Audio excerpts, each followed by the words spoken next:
Well, তো Indian ফুটবলের এই মুহূর্তে যে অবস্থা তাতে কিন্তু বলা বাহুল্য যে এইরকম যদি দিনের পর দিন চলতে থাকে তাহলে কিন্তু ইন্ডিয়ান ফুটবলের ফিউচারটা আস্তে আস্তে আগুনে পুড়ে ছাই হয়ে যাচ্ছে।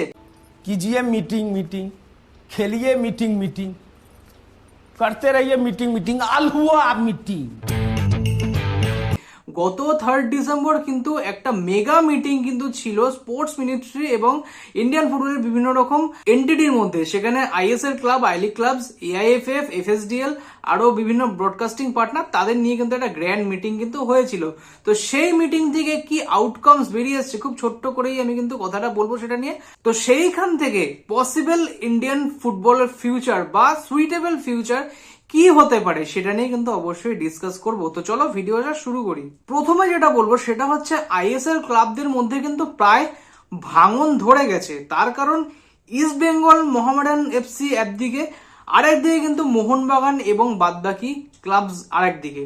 ইস্ট বেঙ্গলের দাবি হচ্ছে এই যে পুরো লিগ সিস্টেমটা আছে এটা পুরো কন্ডাক্ট করা উচিত কিন্তু এআইএফএফ এর নিজের।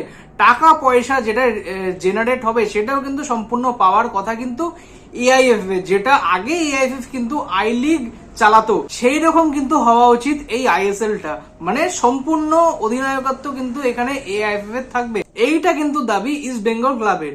অপরদিকে মোহনবাগানের দাবি কিন্তু আমাদের ইন্ডিয়ান ফুটবল স্ট্রাকচারটা কিন্তু ইপিএল স্ট্রাকচার অনুযায়ী কিন্তু চলা উচিত। ইপিএল এ যেরকম স্ট্রাকচার আছে সেই রকম স্ট্রাকচার নিয়ে কিন্তু চলা উচিত। আর বাদ বাকি আইএসএল ক্লাবস গুলো কিন্তু জানিয়েছে যে যেগুলো নিয়ে এতদিন কথা হয়ে যাচ্ছিল যে কোথাও কনস্টিটিউশনে চেঞ্জ করতে হবে, ভার্সিটাইলিটি রাখতে হবে, এইসব জিনিস তো অলরেডি ডিসকাস হয়েছে। কিন্তু এই মিটিং এ কোথাও দুটো প্রধান ইন্ডিয়ান ফুটবলের দুটো প্রধান ইস্ট বেঙ্গল এবং মোহনবাগানের দুটো যুক্তি কিন্তু সম্পূর্ণভাবে হাইলাইট হয়েছে। তার সাথে সাথে কিন্তু আই লিগ ক্লাবস গুলো জানিয়েছে যে কোথাও একটা আমব্রেলার মধ্যে কিন্তু পুরো ইন্ডিয়ান ফুটবলের ইকোসিস্টেমটাকে কিন্তু নিয়ে আসা উচিত। মানে একটাই কমার্শিয়াল পার্টনার কিন্তু থাকা উচিত যে কিন্তু ISL, I league 2, I league 3 এগুলো কন্ডাক্ট করবে। আবার কিছু কিছু পার্টির কিন্তু এটাও বক্তব্য যে কোথাও যে সম্পূর্ণ একটা প্রাইভেটাইজেশন সিস্টেম সেইটা কিন্তু থাকা উচিত।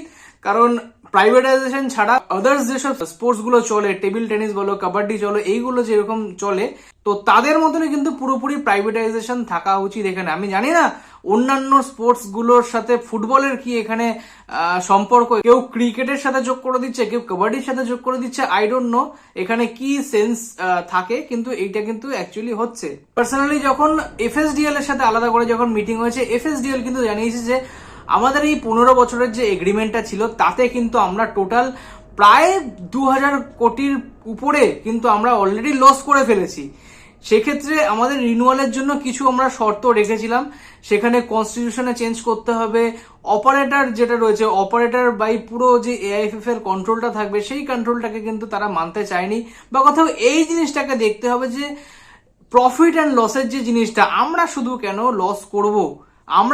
লস করব, এআইএফএফ নিজের একটা টাকা নিয়ে চলে যাচ্ছে, ক্লাবসগুলো কিছু না কিছু করে প্রত্যেক বছর কিন্তু লস করছে, কিন্তু হিউজ পরিমাণে টাকা কিন্তু লস আমাদের হচ্ছে। তারা আমরা একা কেন লস করব?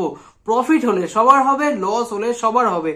এই পার্টিকুলার জিনিস প্লাস এই কন্ট্রোলের জিনিসটা যে স্ট্রাকচারটা এআইএফএফ তুলে ধরেছিল সেই স্ট্রাকচারে কিন্তু কোন রকম ভিশন ছিল না বলে কিন্তু এফএসডিএল আর বিট করেনি। ফ্যান কোড আর জি স্পোর্টস এর সাথে যে মিটিংটা হয়েছে, ফ্যান কোড কিন্তু জানিয়েছে যে আমরা কিন্তু সম্পূর্ণ ডিপেন্ডেন্ট ফ্যান মনিটাইজেশনের উপর। এই মুহূর্তে দাঁড়িয়ে ইন্ডিয়ান ফুটবলের যা অবস্থা আর ইন্ডিয়ান ফুটবলের যা কোয়ালিটি তাতে কিন্তু আমাদের সংশয় রয়েছে যে মানে আমরা যদি কন্ডাক্ট করাই এই লিগটা তাহলে আমাদের এইখানে প্রফিট অ্যান্ড লসের রেশিওটা ঠিক কোন জায়গায় এসে দাঁড়াবে, এটা কিন্তু একদিকে ভ্যালিড পয়েন্ট। কিন্তু আরেকদিকে অবাক করার মতন কথা কিন্তু বলেছে জি স্পোর্টস।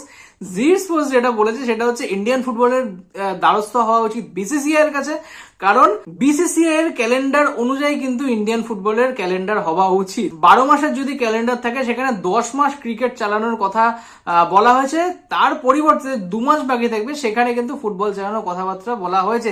আই ডোন্ট নো মানে জি স্পোর্টস এখানে কি খেয়ে আর কি মিটিং এ বসেছিল, কিভাবে এই কথাটা বললো সেটা তো তারাই জানে। সম্পূর্ণ একটা মিনিংলেস কথাবার্তা আর মানে এটা যোগ করার মতন কথাবার্তা, আর কিছুই না। অপরদিকে মিনার্ভা একাডেমির ওনার রঞ্জিত বাজাজ সে কিন্তু বলেছে যে এই পুরো সিস্টেমটা কিন্তু কন্ডাক্ট করা উচিত থ্রু এআইএফএফ, কারণ এফএসডিএল কোনো গ্রাসরুটে কাজ করেনি। আর এফএসডিএল কে যদি থাকতেই হয় তাহলে অনলি শুধু কমার্শিয়াল পারপাসের জন্য কিন্তু এফএসডিএল যেন থাকে, এইটা কিন্তু বলা হয়েছে রঞ্জিত বাজাজের ক্ষেত্রে। আর এক্সাম্পল দিয়েছে সেখানে ইপিএল, কারণ কিছু না জেনেই সে ইপিএল এর কিন্তু উদাহরণ দিয়ে দিয়েছে। ইপিএলটা অ্যাকচুয়ালি কন্ডাক্ট হয় যে প্রতিটা ক্লাব, ইপিএল এর যে বডিটা থাকে সেটা কিন্তু ক্লাবদের দ্বারা নির্বাচিত বডি, সেখানে কিন্তু ইএফ এর কিন্তু কোনো রকম ভূমিকা থাকে না। তো সেখানে ক্লাবরা নিজেদের মতন দায়িত্ব নিয়ে কিন্তু সেই লিগটা চালায়। আর এই মুহূর্তে দাঁড়িয়ে one of the best league কিন্তু এই মুহূর্তে ইংল্যান্ডের লিগ, সেটা আমরা জানি।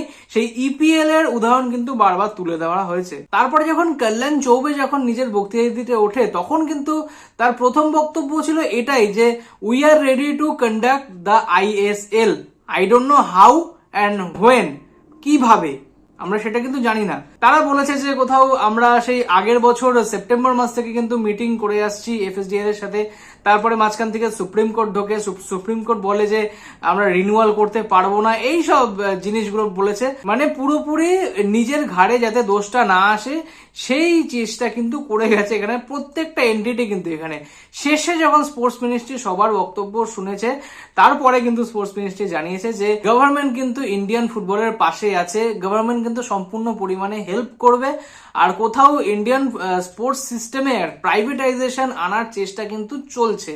ব্যাস এটা বলে কিন্তু মিটিং শেষ হয়েছে। মিটিং থেকে কোনো রকম কিন্তু সেরকম বড় কিছু আসেনি। কিভাবে চলবে কিভাবে না চলবে আমরা যেটা নিয়ে চিন্তা করছিলাম যে কোথাও এইখান থেকে একটা ফাইনাল ডিসিশন আসবে, সেটা কিন্তু কিচ্ছু হয়নি, উল্টে জিনিসটা আরো ঘেটে গেল। আলটিমেটলি কনক্লুশন কিন্তু আসেনি। কিন্তু এইখান থেকে যে জিনিসটা বেরিয়েছে সেটা হচ্ছে দুটো জিনিস। এক হচ্ছে এই লিগটা সম্পূর্ণ কি এআইএফএফ এর চালানো উচিত, সেটা কি ঠিক হবে, নাকি ইপিএল এর যেরকম মডেল রয়েছে সেই মডেল ফলো করে কিন্তু আমাদের ইন্ডিয়ান ফুটবলটাকে কিন্তু নিয়ে যেতে হবে। তো এইখান থেকে সব থেকে বড় জিনিসটা এটাই হচ্ছে যে কোথাও হ্যাঁ এআইএফএফ এর কিন্তু পয়সা দরকার, অবশ্যই এআইএফএফ কিন্তু জানিয়েছে যে আমরা যে 37 কোটি টাকা যে দাবি করেছিলাম সেটা কিন্তু সম্পূর্ণ আমাদের দরকার, তার কারণ আমাদের রেফারিং এর খরচা আছে, গেমের অনেক রকম খরচা আছে, তো সবকিছু নিয়ে কিন্তু আমাদের 37 কোটি টাকাটা দরকার, এটা ঠিক। এআইএফএফ এর কিন্তু পয়সাটা দরকার, কিন্তু এই যে পুরো যে লিগ কন্ডাক্ট করানোটা, যেটা আমরা আগে থেকেও দেখেছি যে তাদের ভূমিকাটা কত আর তারা কতটা ক্যাপেবল একটা লিগ চালানোর ক্ষেত্রে, সেটা নিয়ে কিন্তু একটা বড় সংশয় কিন্তু অবশ্যই থাকে। লিগ সে অবশ্যই চালাতে পারবে যদি এখানে এআইএফএফ চায় যে ইয়েস আমরা লিগ কন্ডাক্ট করব, তাহলে কিন্তু এখানে কারো কিছু বলার থাকে না, সেখানে কিন্তু স্টপ হয়ে যায় বিষয়টা। কিন্তু তারা কতটা ক্যাপেবল যে লিগটা চালানোর জন্য, সেটা কিন্তু সব থেকে বড় সংশয়। কারণ আমরা অলরেডি সাফারার যে এআইএফএফ যেইভাবে লিগ কন্ডাক্ট করে সেই রকম ভাবে আমাদের ইন্ডিয়ান ফুটবল ইকোসিস্টেমটার কতদিন সাস্টেন করবে, এটা নিয়ে কিন্তু একটা বড় প্রশ্ন চিহ্ন। কিন্তু আরেকটা দিক যেটা হচ্ছে সেটা হচ্ছে ইপিএল মডেলে যদি আমাদের ফুটবলটাকে কন্ডাক্ট করতে হয় সেই ক্ষেত্রে তাহলে দায়িত্বটা কে নেবে? মানে এটা তো শুধুমাত্র যে মুখে বলে দিলাম সেটা তো হলো না, একটা ভালো প্রস্তাব রাখা হয়েছে ঠিকই, কিন্তু দায়িত্বটা কে নেবে? এখানে নিজে দায়িত্ব নিয়ে যে একটা বডি তৈরি করা, একটা সম্পূর্ণ সিস্টেমটাকে ডেভেলপ করা, সেই দায়িত্বটা নেওয়ার মতন লোক বা ক্লাব কি এই মুহূর্তে কি এই সিস্টেমে কি রয়েছে, সেটাও কিন্তু একটা লাখ টাকার প্রশ্ন রয়েছে। এবার এই জিনিসটা যতদিন না পর্যন্ত সল্ট আউট হবে ততদিন কিন্তু আপাতত আনসার্টেনিটির মধ্যে রয়েছে।